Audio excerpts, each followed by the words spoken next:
Prezentacijoje sužinosite, kodėl žmonės, turėdami pačias geriausias technikas iš pačių geriausių mokytojų, vis tiek nesugeba pasiekti dvasinės ramybės, jaučiasi blogesni už kitus, neranda savo gyvenimo tikslo, gyvenimo kelio ir gyvenimo prasmės. Sveiki, mano vardas Robertas Karvauskas ir noriu pradėti nuo klausimo. Ar kada teko turėti patirties, kai nueini į seminarą ar kokius mokymus, ten gauni daug puikios informacijos, gauni puikias technikas, kaip pagaliau išsilaisvinti iš to nepasitikėjimo savimi, menkavertiškumo ar kamuojančio vidinio skausmo. Bet po kelių savaičių viską meti, nes viršų ima seni įpročiai. Ir turi vėl ieškoti naujo žinių šaltinio.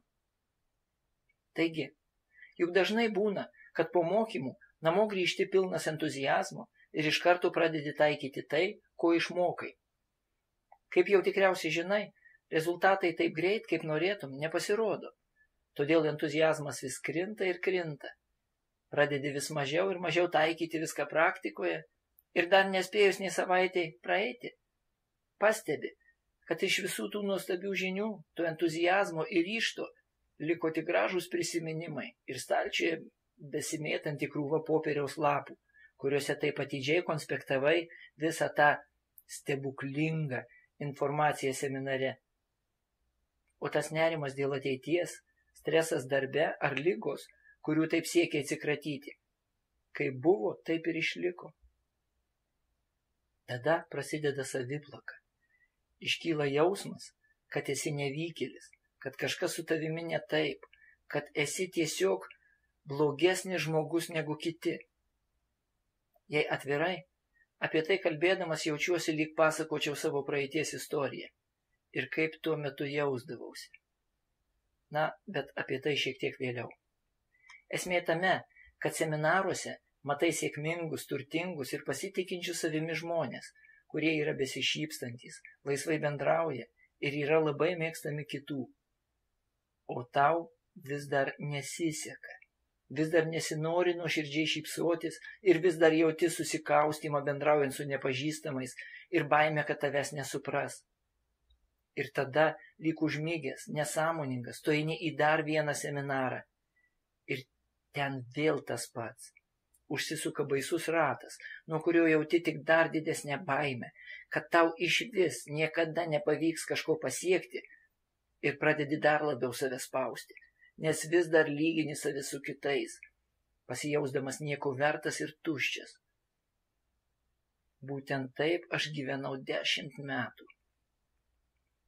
Galbūt jau susipažinai su mano istorija, bet norėčiau ją priminti, nes kiekvienas gyvenimo tarpsnis neša didžiulę pamoką, kurią įsisavinęs išvengtum tų nuosmukių ir to skausmo, kurį teko patirti man.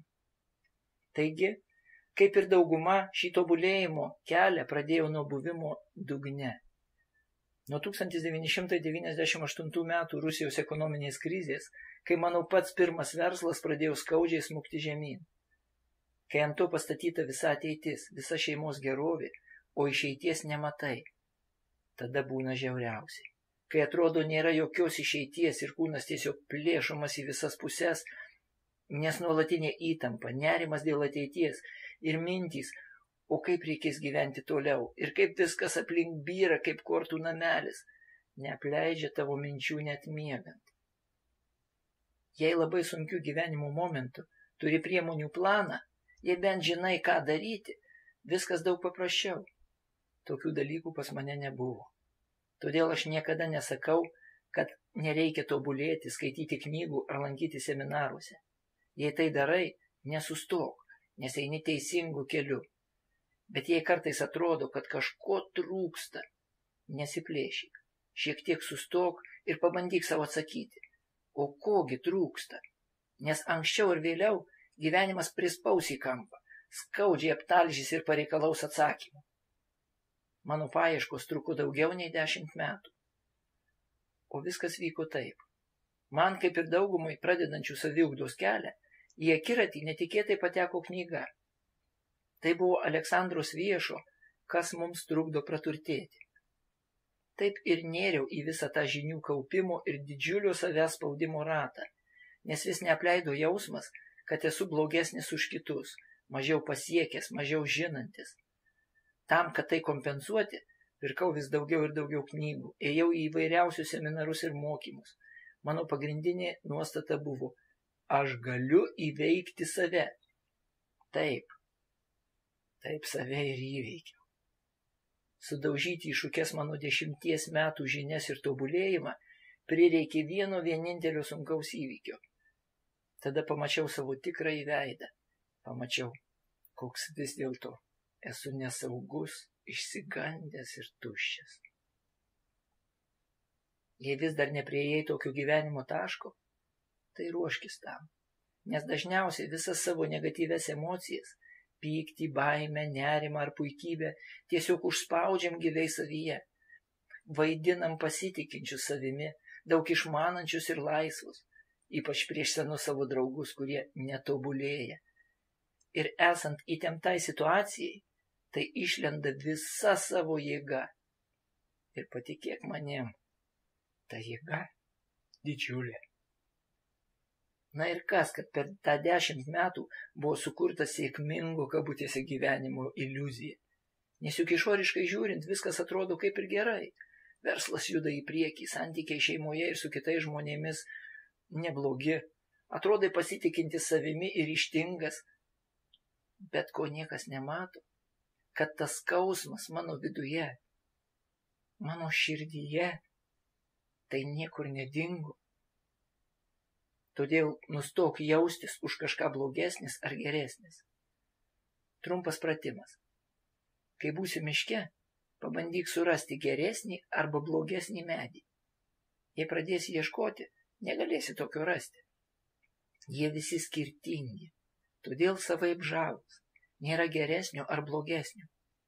Lygiai tas pats ir su žmonėmis. Prisimink, kad tai, kas yra išorėje, gali būti tik graži iliuzija. Ieškok laimingų, iš tiesų laisvų žmonių. Ieškok tų, kas sugebėjo išsilaisvinti iš to skausmo ir stenkis iš jų pasimokyti. Nes kitu atveju, atėjus dar vienam sunkiam momentui, dar kartą viskam subirėjus į šipulius, pagaliau turėsi savo pasakyti: stop, užteks viso šito. Kažkas čia ne taip. Ir ta neviltis priveda prie atrodytų vienintelio sprendimo – nuoširdžios maldos. Visos kovos atsisakymo ir visiško pasidavimo. Maldos iki nuoširdžių ašarų.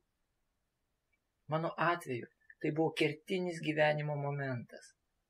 Labai greit atvedęs iki vienybės universiteto praktikų, kurios nerealiai mane išvalė ir davė suvokimą, kame viso to esmė. Tas suvokimas, atrodo, nusinešė visą mano naštą, visą skausmą.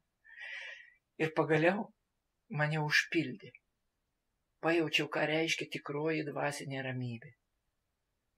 Kai gavau stiprų vidinį išsivalymą, atsivėrė vidinis supratimas, dėl ko žmonės, turėdami geriausias technikas iš geriausių mokytojų, negali savęs ištobulinti, negali gauti tos laisvės ir atsirišimo, kurio taip ieško. Tai buvo kertinis mano gyvenimo pasikeitimas. Prieš tai, atrodo, eidavai gyvenimu lyg per brūzgynus, kai viskas kabinasi, rūbai plyšta, kūnas kraujuoja ir alina didžiulis skausmas, kurio neina nė trupučio sumažinti. Būtent tokia buvo mano kelionė. Ir po to šie brūzgynai tiesiog dingo. Pasidarė šviesu, gražu. Pasirodo, nereikia kovoti su pasauliu, nes visi siūlo pagalbą ir meilę. Iš viso to vidinio skausmo liko tik nuoširdi padėka ir meilė. Visiškai išnyko bet koks stresas ir įtampa iš mano gyvenimo. Dabar tiesiog paleidžiu ketinimą ir žinau, kad pasaulis tai sutvarkys pačiu tinkamiausiu būdu. Mano dieviškumas rūpinasi manim. Tiesiog pasitiki juo. Ir jis dar nė karto manęs neapvylė. Todėl automatiškai išnyko bet koks nerimas dėl ateities. Prasidėjo tikroji dvasinė kelionė į save. Tik dabar Savo patirtimi žinau, kas yra tikroji harmonija ir koks iš tiesų pasaulis tobulas.